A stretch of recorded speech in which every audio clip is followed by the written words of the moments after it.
Bienvenue dans cette nouvelle édition du QG Week-end. Au sommaire, les chefs d'État de l'Afrique centrale sont réunis vendredi sur la situation en Centrafrique. Ils ont réaffirmé leur soutien pour un dialogue inclusif comme solution au conflit. L'indépendance de la justice renforcée en Guinée avec l'entrée en vigueur de la loi sur le statut des magistrats. Les magistrats qui sont désormais encore autonomes. Et le ramadan a débuté ce dimanche ou début lundi pour les musulmans du continent. En Somalie, les habitants craignent que la menace terroriste ne vienne gâcher ce mois de recueillement. C'était l'autre moment fort du sommet de l'Union africaine qui s'est achevé ce vendredi en Guinée équatoriale, la réunion des chefs d'État d'Afrique centrale sur la situation en Centrafrique.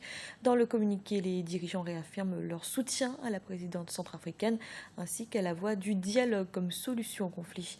Un reportage de notre correspondant en Guinée équatoriale, Serge Kofi. La question de la sécurité en Centrafrique au cœur des débats des pays de la CEAC, tenu en marge du sommet de l'Union africaine ce vendredi. Si rien dans le communiqué rendu public n'a été évoqué en ce qui concerne l'envoi ou le renforcement d'une quelconque force, les chefs d'État de l'organisation ont lancé un appel au dialogue inclusif entre Anti-Balaka et Force Seleka et toutes les composantes de ce conflit. Nous avons exprimé le vœu que le dialogue englobe toutes les forces vives de ce pays, les partis politiques, les ONG, les chefs religieux, les anti-Balaka, les Seleka, pour qu'on ait vraiment un condensé des volontés de ce peuple pour rebâtir leur pays.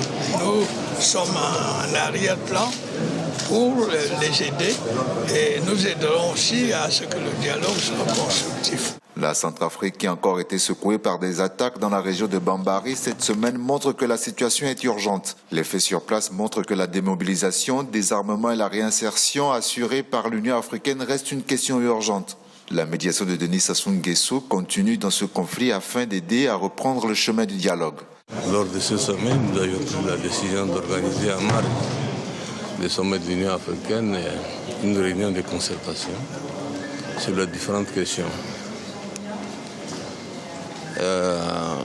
Donc nous avions rendu public aujourd'hui en présence de tous les pays membres de la CAC, les chefs d'État ou leurs représentants. Est-ce que vous êtes satisfait ? Et nous allons donc maintenant attendre dans une semaine une réunion du groupe international de contact, GIG, qui aura lieu dans une semaine à Addis Abeba, sous l'égide de l'Union africaine. L'ensemble des acteurs de la crise a été appelé lors de cette rencontre à faire partie de la solution et contribuer à la réussite de la transition. L'engagement des chefs d'État est là, mais c'est aux Centrafricains de se mobiliser pour la paix. Et ce samedi, nous recevions sur le plateau d'Africa 24 le Premier ministre centrafricain André Zapayeke. Il s'est dit également favorable à la poursuite du dialogue entre les différentes communautés du pays. Il a surtout rappelé l'importance du désarmement. Eric Arvaga. Malgré le déploiement des soldats de la MISCA en République centrafricaine, la situation sociopolitique est toujours préoccupante dans le pays. Selon les Nations Unies, le conflit interreligieux de début 2013 s'est détérioré durant ces dernières semaines. Des efforts ont été déjà consentis par les autorités pour renforcer la sécurité en Centrafrique. Mais pour le Premier ministre centrafricain André Zapayeke, beaucoup reste encore à faire pour la paix dans le pays.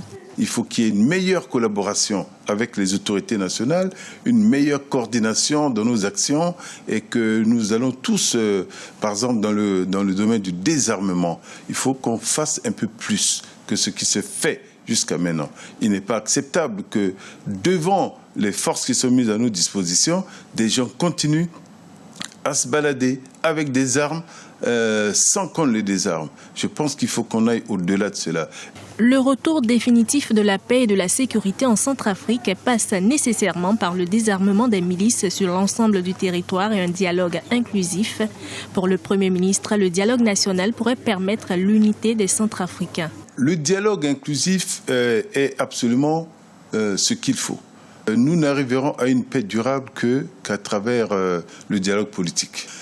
Dans le gouvernement de transition qui existe aujourd'hui, il y a des représentants, et pas des moindres, de la Seleka qui sont dedans. Nous avons 3 ministres puissants Seleka, nous avons un représentant du groupe Anti-Balaka. Et nous avons dans le cabinet de Madame de la Présidence, dans mon cabinet à la primature, également des représentants importants de ces différents groupes. Le Premier ministre André Nzapayeke souhaite également la présence de tous les représentants des partis en conflit de la République centrafricaine au prochain dialogue inclusif de Brazzaville au Congo. Et autre sommet d'importance qui a également pris fin vendredi, l'Assemblée des Nations Unies sur l'environnement qui avait lieu au Kenya. À l'issue des concertations, 16 résolutions ont été adoptées. Les recommandations concernent la pollution des eaux, mais aussi le commerce illégal de la faune. Écoutez à ce propos le président kenyan Uhuru Kenyatta. Je note également avec satisfaction que vous avez adopté une décision sur le commerce illégal des espèces sauvages. Mon gouvernement accueille chaleureusement votre décision. Le commerce détruit notre patrimoine et menace notre sécurité collective. Votre réponse sévère apportée à cette menace nous assure que nos préoccupations ont été entendues. En retour, nous vous promettons que le Kenya combattra ce commerce illégal aussi fermement que possible. Et je me réjouis de la réussite de notre nouveau partenariat. And I look forward to the success of our new partnership. Ce n'est plus l'exécutif qui nommera ou révoquera un magistrat en Guinée. C'est l'une des dispositions de la nouvelle loi sur le statut des magistrats qui est entrée en vigueur.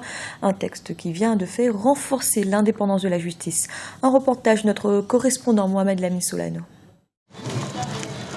Le statut particulier des magistrats rentre en application 23 ans après son adoption par les hommes de loi en Guinée. Ce décret renforce l'indépendance de la justice vis-à-vis de l'exécutif, alors que nombreux sont les citoyens qui dénoncent les immixtions du pouvoir dans l'appareil judiciaire.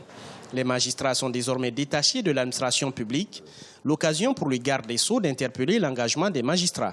L'indépendance va de là, la compétence, la loyauté, la neutralité du magistrat. Et ensuite, éviter qu'il y ait toute forme d'émission dans le travail du magistrat. Donc protéger le magistrat. Mais demander en retour que le magistrat soit aussi compétent, mais aussi détaché du monde extérieur. Tout ça va dans le sens de l'indépendance. La protection d'un côté, mais également les cas de sanctions quand il y a des dérapages. Cet exercice est désormais réservé au Conseil supérieur de la magistrature mis en place depuis 3 mois. L'applicabilité du statut constitutionnel des magistrats a longtemps souffert d'un manque de volonté politique selon certains hommes de loi. Le décret va favoriser l'existence d'un système judiciaire crédible en Guinée. Ça ne peut pas valoir forcément dire que le magistrat n'était pas indépendant, mais l'organe ou le facteur qui assoit convenablement cette indépendance, c'est la signature de ce statut constitutionnel de la magistrature. Parce que maintenant, le magistrat BIN, qui soit soumis à l'autorité de la loi, est aujourd'hui régi par un conseil. Donc il n'est pas nommé par l'exécutif lui seul. Lorsque le magistrat est nommé par l'exécutif seul, il est bien fondamental, il est bien clair que quelque part il peut se sentir dépendant quelque part de cet exécutif-là. L'obtention du statut constitutionnel par les magistrats est un pas en avant pour la consolidation de l'état de droit en Guinée, mais cela reste insuffisant. Le renforcement de la chaîne pénale et la lutte contre l'impunité occupent une place importante dans la politique gouvernementale de réforme du système judiciaire guinéen.